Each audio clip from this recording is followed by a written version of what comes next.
जय जगन्नाथ मु ज्योतिर्विद डॉक्टर भवानी शंकर महापात्र आपण मानकु राशिफल कार्यक्रम को स्वागत जनाऊँगी। आसंतु जानिबा आजिर दिन संपर्क में।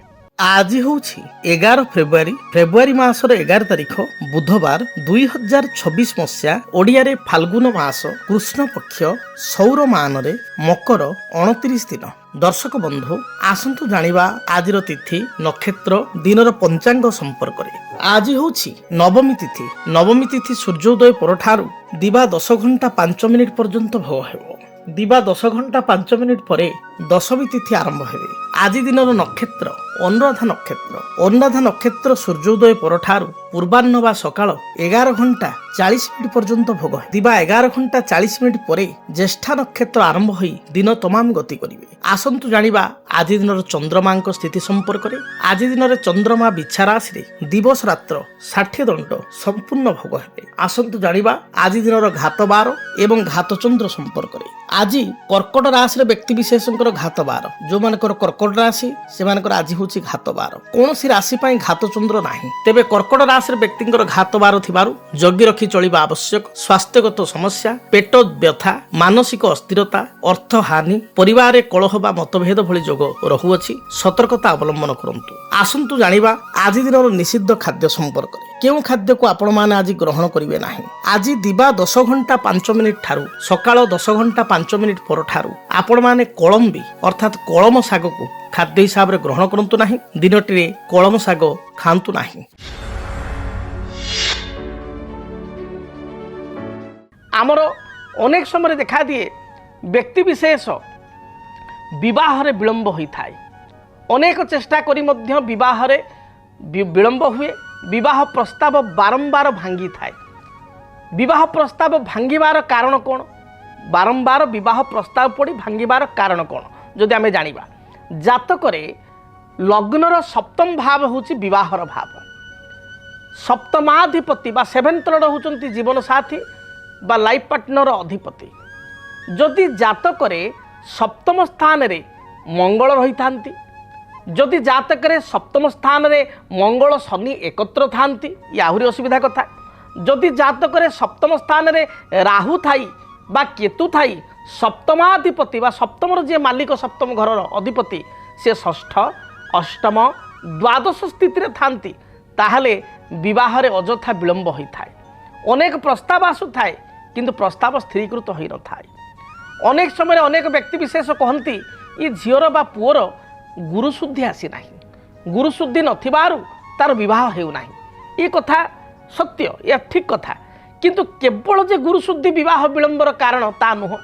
कारण गोटे पुओर विवाह योग्य बयस यदि आमे कहिबा माने गवर्नमेंट हिसाब रे गोटे पुओ 21 वर्ष बा 23 वर्ष पर विवाह करि परिबो सरकारी आईन अनुसार। बा पितामाता चिंता कले पुओटी जदि चाकरी बाकरी शीघ्र पाई जाइछि बापा माँ चिंता कले जे 26-27 बेलू बाहागर करवा किंतु सेई पिलाटी विवाह हेला बेलू 36 हो जाउछि 37 हो जाउछि 38 हो जाउछि। ता माने कोन 26 वर्ष रु 38 वर्ष पर्यंत गुरुशुद्धि नथिला। ता माने ता जातक गुरुशुद्धि बहुत थर आसीछि 2 थर 3 थर 4 थर से 10 वर्ष भितर गुरुशुद्धि आसीछि। किंतु गुरुशुद्धि केवल थिले मध्य जातक जदि ग्रहरिष्ट रहिछि बा जातक ग्रहंकर अवस्थिति खराब अच्छी ताहले अजथा विवाह विलंब हेबो। एक कथा मध्य कहा जाए। केवल गुरुशुद्धि के देखा जीव नाही। गुरुशुद्धि तो कहा जाए जे जीव द्वितीय धन धान्य भोगी सुतार्थ वित्त नवपंचकेशु जामित्र स्वस्थ विपुलाच लक्ष्मी एकादशे सर्वशुभम ददाति। बृहस्पति जदि जन्म राशि ठारू द्वितीय रे आपणकर पंचम रे सप्तम रे नवम रे एकादश रे अछंती ताल तो गुरुशुद्धि। तेणु बहुत समय जातक भी चली था गुरुशुद्धि था किंतु दशा जदि समर्थन करूँ थाए महादशा जहाँ खराब चली थाए दशा किंबा जातक ग्रह स्थिति ही खराब थाए ताहले अजथा विवाह विलंब होता है। एवं आउ एक सूत्र मध्य कहा जाए जे सप्तमे स्थिते भौमे द्वादश स्थिते भौमे सप्तम स्थिते सौरी द्वादश स्थिते सौरी सप्तमे स्थिते राहु द्वादश स्थिते राहु विवाहम प्रतिबंधकम। प्रतिबंधक माने कौन? विवाह हो पारिबनी सेमती कथा नुह। विवाह हेबो किंतु विलंबर हेबो।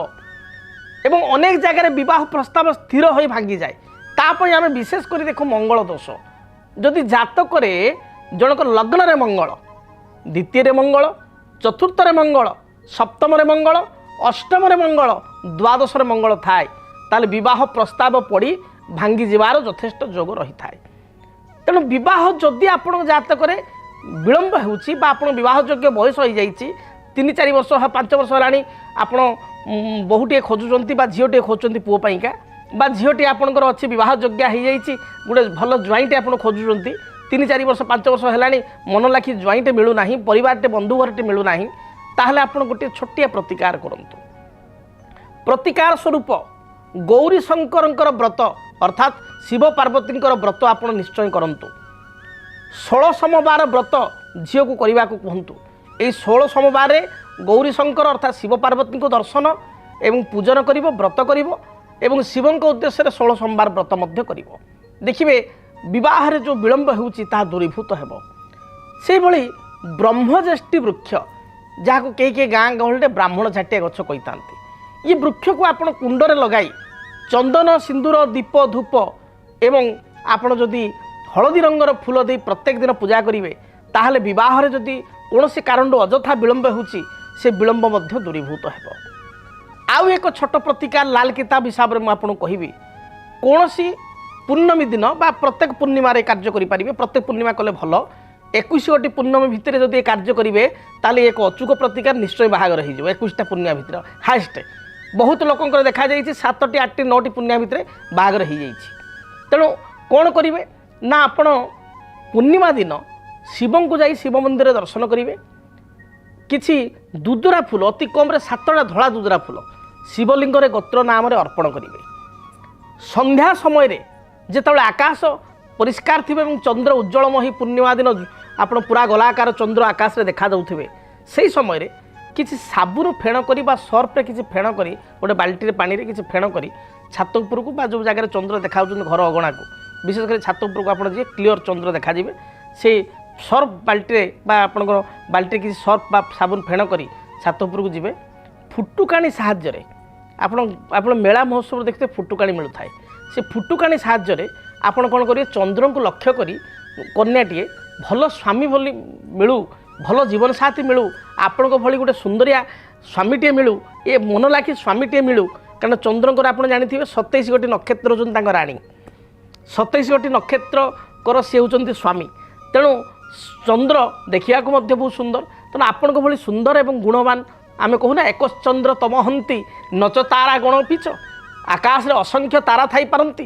किंतु चंद्रमांकर जो उज्ज्वलता जो आभा ता गोटे चंद्र आकाश को उज्ज्वलित करिथाए एवं सुंदरमय परिवेश सृष्टि करिथाए राति को सुंदर करिथाए परिवेश को आकाश को सुंदर करिथाए एवं तार आलुओ हजार हजार लक्ष लक्ष तारा तुलन में यथेष्ट अधिक तेणु आपण को भली गोटे सुंदर एवं मनलाखी स्वामीटे प्रतिटे मिलू एक कथा झीटी मन भितर विचार करी चंद्र को लक्ष्य करी फुटुकाणी माने आपण जो सर्फ फेण रे साबुन फेण फुटुकाणी करी चंद्रकाण को लक्ष्य करी किछ समय फुटुकाणी करेंगे मन भितर फुटुकाणी समय भाविबे देखिए निश्चय ये प्रतिकार करने द्वारा भल जगार भल परिवेश रे बा भल घरे आपन विवाह हो। जदि आपणक जीवन रे व्यक्तिगत पारिवारिक समस्या कर्मक्षेत्र नियुक्ति वैवाहिक समस्या वास्तु दोष एवं माली मकदमा आदि समस्या थाए ताहेले समस्यार समाधान और परामर्श पाई आमको जोगाजोग करंतु। ज्योतिर्विद doctor Bhabani Shankar Mahapatra Budheswari colony plot number 26 Bhubaneswar phone number 9776833302 9439444924 आमर वेबसाइट www.srijagannathastro.com। एबे आसंतु जानिबा आज दिन रे मेष ठारू मीन पर्यंत अर्थात आपण मानकर दिनटी किपरि बीतिबो आपण मानकर राशिफल संपर्क रे सर्वप्रथम मेष राशि। मेष राशि व्यक्ति विशेषक आज आपणकर मानसिक बल बढ़िबो मेंटाली आपण अधिक स्ट्रांग रहिबे पारिवारिक जीवन आपण सुखप्रद हेबो कर्मक्षेत्र जो बाधा विघ्न थिला ता केतेकांश रे दूरीभूत हेबो मात्र स्वास्थ्यगत समस्या को नहीं चिंतित हेबे यूरिक एसिड बढ़ी जावा गैस्ट्रिक एसिडिटी कोष्ठकाठिन्य भली समस्या देखा दे पारे गृहिणी मानकर मध्य स्वास्थ्यगत समस्या अंटा व्यथा पेटजनित समस्या लगी रही। आज दिन में विद्यार्थी मान स्थिति भल थिबारु पढ़ापटे सफलता प्राप्ति करेंगे। शुभ रंग हिसाब से दिनटी धला सबुज एवं खैर यही रंगर वस्त्र व्यवहार करंतु। अधिक शुभ फल प्राप्ति पाई नंबर 9 को व्यवहार करंतु। घर जो आप बाहर को जाउछंती आपण देवादिदेव महादेव को दर्शन करंतु। महादेव को लिंगरे बा शिवलिंगरे आपण 7 गोटी दुदुरा फूल अर्पण करंतु। देखिए जहाँ भी बाधा विघ्न रही दूरीभूत हेब। वृष राशि कर्म क्षेत्र स्थिति आपण अति शुभप्रद रही। जहाँ भी बाधा विघ्न पूर्व ताहाको दूरीभूत करेंगे। उच्च पदाधिकारी आपको प्रशंसा करेंगे। व्यवसायी मान दिनटी भलरे जाउछि। आज किसी नूतन द्रव्य बा उपहार सूत्र किसी उपहार अन्य मान पाई परिबे। भाई भौणी मध्य संपर्क उत्तम रहिबो। आपण शुभ रंग धला सबुज नील यही रंगर वस्त्र व्यवहार करंतु। शुभ संख्या हिसाब से नंबर 5 एवं 6 को व्यवहार करंतु। अधिक शुभ फल प्राप्ति पाई आपणकर श्वेत वर्णर गाई बा धला वर्णर गाई को आपण किछि आपणकर घास एवं घास सहित किछि गुड़ खाइबा दिंतु बा घास नथिले रुटी गुड़ खाइबा दिंतु। देखिए जहाँ भी बाधा रही दूरीभूत हेब। मिथुन राशि कर्म क्षेत्र जो बाधा विघ्न रही दूरीभूत हेब। पारिवारिक जीवन में दाम्पत्य जीवन में समस्त प्रकार सुख स्वाच्छंद्य लाभ करेंगे। दूरयात्रा करने किसी आपन को सुजोग मिल दूरयात्रा करने चिंता करेंगे। विद्यार्थी माने उच्च विद्या दूरयात्रा करेंगे। आज दिन में व्यवसाय मान स्थिति बहुत भल रही। व्यवसाय रे सफलता प्राप्ति करेंगे। विशेषकर शेयर मार्केट रे किसी इन्वेस्टमेंट कले किसी नूतन पॉलिसी आप ग्रहण कले सुनिश्चित शुभफल पाइपर। शुभ रंग हिसाब से सबुज नील धला ए रंग को व्यवहार करंतु। शुभ संख्या हिसाब से नंबर 5 को व्यवहार करंतु।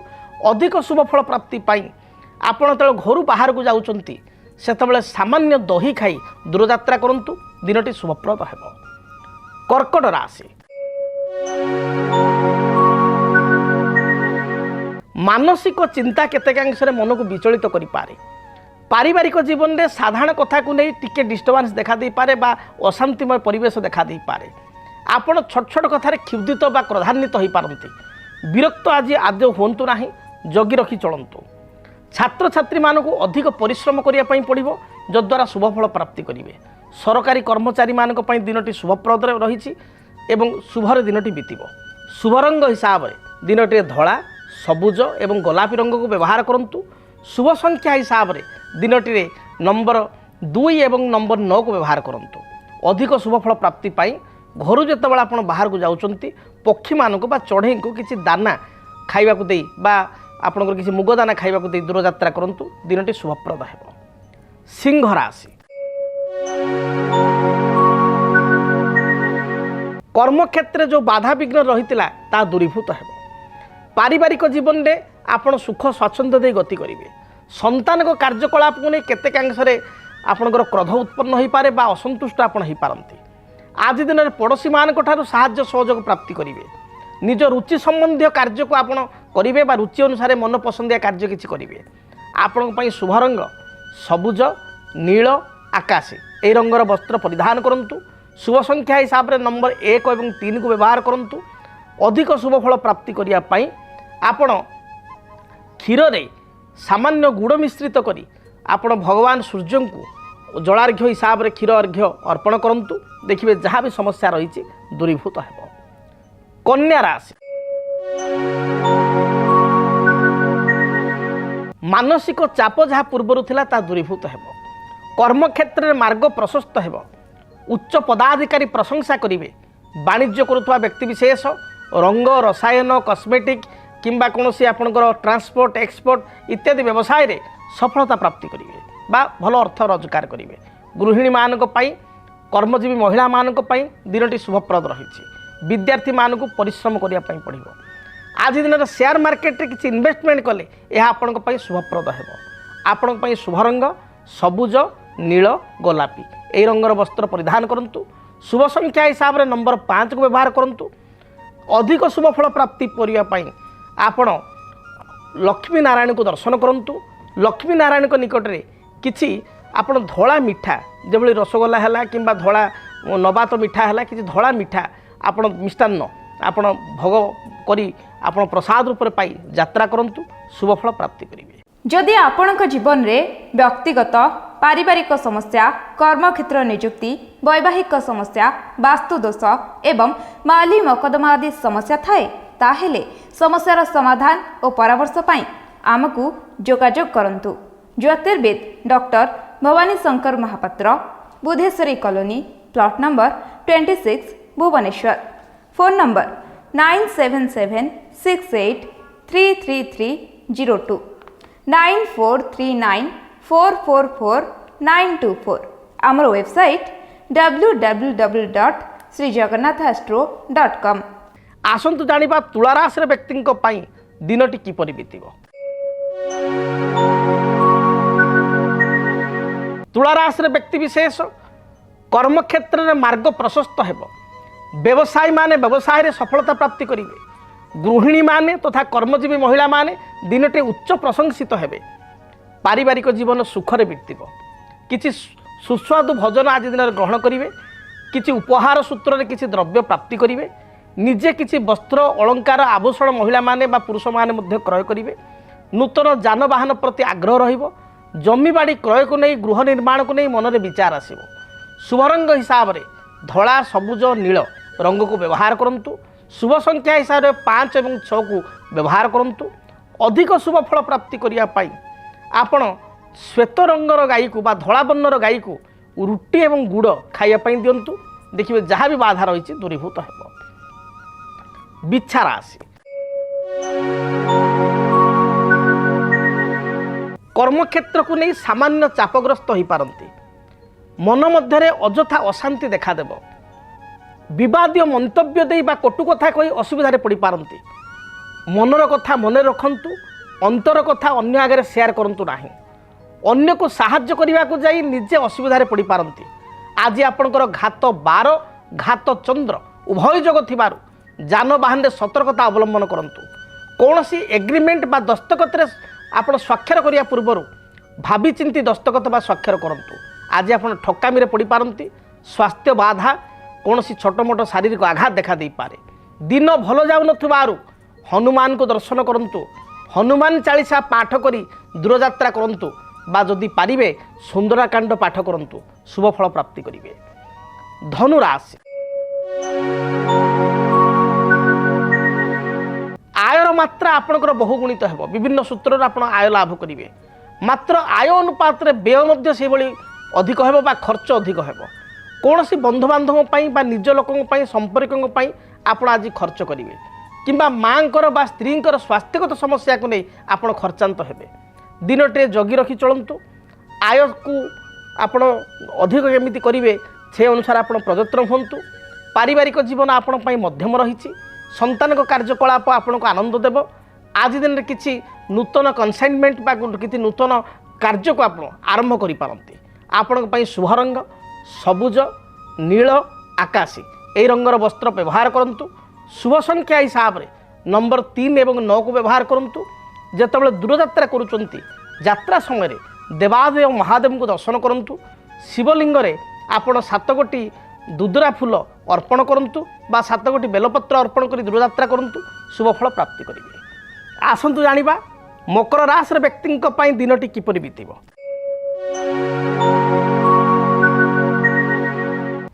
ମକର ରାଶିର ବ୍ୟକ୍ତି ବିଶେଷଙ୍କର ଦେହ ମନ ସମ୍ପୂର୍ଣ୍ଣ ରୂପରେ ସୁସ୍ଥ ରହିବ। ଉଚ୍ଚ ପଦାଧିକାରୀ ଆପଣଙ୍କୁ ପ୍ରଶଂସା କରିବେ। ବ୍ୟବସାୟୀମାନଙ୍କ ପାଇଁ ସଫଳତାର ଦିନ ରହିବ। ସେୟାର ମାର୍କେଟରେ, টেক্সটাইল ইন্ডস্ট্রিরে বা আপনার ফাইনান্স ইন্ডস্ট্রিরে যদি কিছু কার্য করছেন বা আইটি বিভাগের কিছু কার্য করছেন তাহলে কর্মর স্থিতি যথেষ্ট ভালো রহব।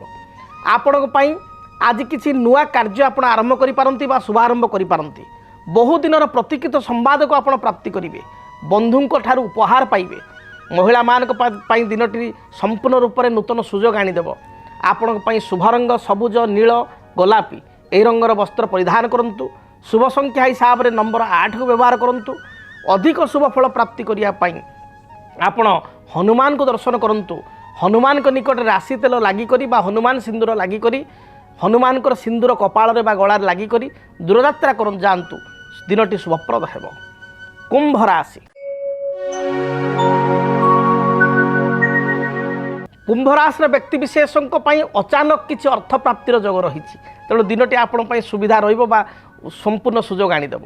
ଅଟିକି ରହିଥିବା କାର୍ଯ୍ୟକୁ ଆପଣ ଆରାମରେ କାର୍ଯ୍ୟକୁ ସମ୍ପାଦିତ କରିପାରିବେ ବା ଆରମ୍ଭ କଲେ ଏହା ସଫଳତା ପ୍ରାପ୍ତି କରିବେ। ଉଚ୍ଚ ପଦାଧିକାରୀ ଆପଣଙ୍କୁ ସମ୍ମାନିତ କରିବେ। କର୍ମକ୍ଷେତ୍ରରେ ବାଧାବିଘ୍ନ ଦୂରୀଭୂତ ହେବ। କୌଣସି ପଡ଼ୋଶୀଙ୍କ ସହିତ ବା ବନ୍ଧୁଙ୍କ ସହିତ ପୂର୍ବରୁ କିଛି ଅପ୍ରୀତିକର ପରିସ୍ଥିତି ହେଲେ ତାହା ଦୂରୀଭୂତ ହେବ। ଦିନ ମୋଟାମୋଟି ଆପଣଙ୍କ ପାଇଁ ବହୁତ ଭଲ ଯାଉଛି। ଚିନ୍ତାର କୌଣସି କାରଣ ନାହିଁ। ଶୁଭ ରଙ୍ଗ ହିସାବରେ ବାଇଗଣୀ, ସବୁଜ, ଗୋଲାପୀ ଏହି ରଙ୍ଗର ବସ୍ତ୍ର ବ୍ୟବହାର କରନ୍ତୁ। ଶୁଭ ସଂଖ୍ୟା ହିସାବରେ ନମ୍ବର 5 ଏବଂ 8କୁ ବ୍ୟବହାର କରନ୍ତୁ। ଅଧିକ ଶୁଭ ଫଳ ପ୍ରାପ୍ତି କରିବା ପାଇଁ ଆପଣ କାଉକୁ କିଛି ରୁଟି ବା ବିସ୍କିଟ୍ ଦେଇ ଦୂରଯାତ୍ରା କରନ୍ତୁ। ଦିନଟି ଶୁଭପ୍ରଦ ହେବ। କାଳପୁରୁଷର ଅନ୍ତିମ ରାଶି ମୀନ ରାଶି। ମୀନ ରାଶିର ବ୍ୟକ୍ତିବିଶେଷଙ୍କ ପାଇଁ ସ୍ୱାସ୍ଥ୍ୟଗତ ସମସ୍ୟା ଦେଖାଦେଇପାରେ। ଶରୀରରେ ଥଣ୍ଡା, କଫ କିମ୍ବା ଭାଇରାଲ ଫିଭର ଭଳି ସମସ୍ୟା ଦେଖାଦେବ। ସନ୍ତାନଙ୍କ କାର୍ଯ୍ୟକଳାପକୁ ନେଇ ସାମାନ୍ୟ ଚିନ୍ତିତ ହୋଇପାରନ୍ତି। କର୍ମକ୍ଷେତ୍ର ସ୍ଥିତି ଆପଣଙ୍କ ପାଇଁ ମଧ୍ୟମ ରହିବ। ବ୍ୟବସାୟୀମାନେ କିନ୍ତୁ ବ୍ୟବସାୟରେ ଭଲ 2 ପଇସା ରୋଜଗାର କରିପାରିବେ। ଆଜି ଦିନରେ ଆପଣ କୌଣସି ନୂତନ ଇନଭେଷ୍ଟମେଣ୍ଟ କରନ୍ତୁ ନାହିଁ। ବିଶେଷ କରି ସେୟାର ମାର୍କେଟରେ ଇନଭେଷ୍ଟମେଣ୍ଟ କରନ୍ତୁ ନାହିଁ କିମ୍ବା କୌଣସି ନୂତନ ପଲିସି ନିଅନ୍ତୁ ନାହିଁ। ପୂର୍ବରୁ କିଛି ବକେୟା ଅର୍ଥ ଥିଲେ ତାକୁ ପରିଶୋଧ କରିବା ପାଇଁ ଚେଷ୍ଟା କରନ୍ତୁ। ପାରିବାରିକ ଜୀବନ ମଧ୍ୟମ ରହିବ। ଆପଣଙ୍କ ପାଇଁ ଆଜି ଶୁଭ ରଙ୍ଗ ସବୁଜ, ଆକାଶୀ ଏବଂ ଗୋଲାପୀ ଏହି ରଙ୍ଗର ବସ୍ତ୍ର ପରିଧାନ କରନ୍ତୁ। ଶୁଭ ସଂଖ୍ୟା ହିସାବରେ ନମ୍ବର 1 ଏବଂ 3କୁ ବ୍ୟବହାର କରନ୍ତୁ। ଅଧିକ ଶୁଭ ଫଳ ପ୍ରାପ୍ତି ପାଇଁ ଦେବାଦେବ ମହାଦେବଙ୍କୁ ଦର୍ଶନ କରି ଦୂରଯାତ୍ରା କରନ୍ତୁ। ଯଦି ଆପଣଙ୍କ ଜୀବନରେ ବ୍ୟକ୍ତିଗତ ପାରିବାରିକ ସମସ୍ୟା, କର୍ମକ୍ଷେତ୍ର ନିଯୁକ୍ତି, ବୈବାହିକ ସମସ୍ୟା, ବାସ୍ତୁଦୋଷ ଏବଂ ମାଲି ମକଦ୍ଦମା ଆଦି ସମସ୍ୟା ଥାଏ, ତାହେଲେ ସମସ୍ୟାର ସମାଧାନ ଓ ପରାମର୍ଶ ପାଇଁ ଆମକୁ ଯୋଗାଯୋଗ କରନ୍ତୁ। ଜ୍ୟୋତିର୍ବିଦ doctor Bhabani Shankar Mahapatra, Budheswari colony, plot number 26, Bhubaneswar. Phone number 9776833302, 9439444924। ଆମର ୱେବସାଇଟ୍ www.srijagannathastro.com। ତେବେ ହଁ ଦର୍ଶକ ବନ୍ଧୁ, ଆଜି ତ ସମୟ ଇସାରା ଦେଲାଣି। କାର୍ଯ୍ୟକ୍ରମକୁ ଏଇଠି ରଖିବା ପାଇଁ ପଡ଼ିବ। ଆପଣଙ୍କ ପାଇଁ ଦିନଟି ମଙ୍ଗଳପ୍ରଦ ହେଉ। ମହାପ୍ରଭୁ ଜଗନ୍ନାଥଙ୍କ ଦୟାରୁ ଆପଣ ନିଜର ଇପ୍ସିତ ପ୍ରତ୍ୟେକ କାର୍ଯ୍ୟକୁ ପରିପୂର୍ଣ୍ଣ କରନ୍ତୁ। ଆଜି ପାଇଁ ବିଦାୟ ଦିଅନ୍ତୁ। ଜୟ ଜଗନ୍ନାଥ। କେମିତି କଟିବ 2026 ମସିହାରେ ଆପଣଙ୍କ ଭାଗ୍ୟ? କେଉଁ ରାଶିରେ ରହିବ ସମସ୍ୟା ଆଉ କିଏ ହେବେ ଲାଭବାନ? କେମିତି ରହିବ ମେଷଠାରୁ ମୀନ ରାଶି ପର୍ଯ୍ୟନ୍ତ ଭାଗ୍ୟଫଳ? ଜାଣିବା ପାଇଁ ଦେଖନ୍ତୁ ଆମ କାର୍ଯ୍ୟକ୍ରମ 2026 ଭାଗ୍ୟଫଳ। 2026 ମସିହାର ଆପଣଙ୍କ ରାଶିର ସମ୍ପୂର୍ଣ୍ଣ ଭାଗ୍ୟଫଳ ଜାଣିବା ପାଇଁ ଚ୍ୟାନେଲକୁ ସବସ୍କ୍ରାଇବ୍ କରନ୍ତୁ। ବେଲ୍ ବଟନକୁ ଅନ୍ କରନ୍ତୁ। ଦେଖନ୍ତୁ DTV ଓଡ଼ିଆ। DTV ଓଡ଼ିଆ ଦେଖିବା ପାଇଁ ସବସ୍କ୍ରାଇବ୍ କରନ୍ତୁ ଏବଂ ବେଲ୍ ଆଇକନ୍କୁ ମଧ୍ୟ ଦବାଇ ଦିଅନ୍ତୁ।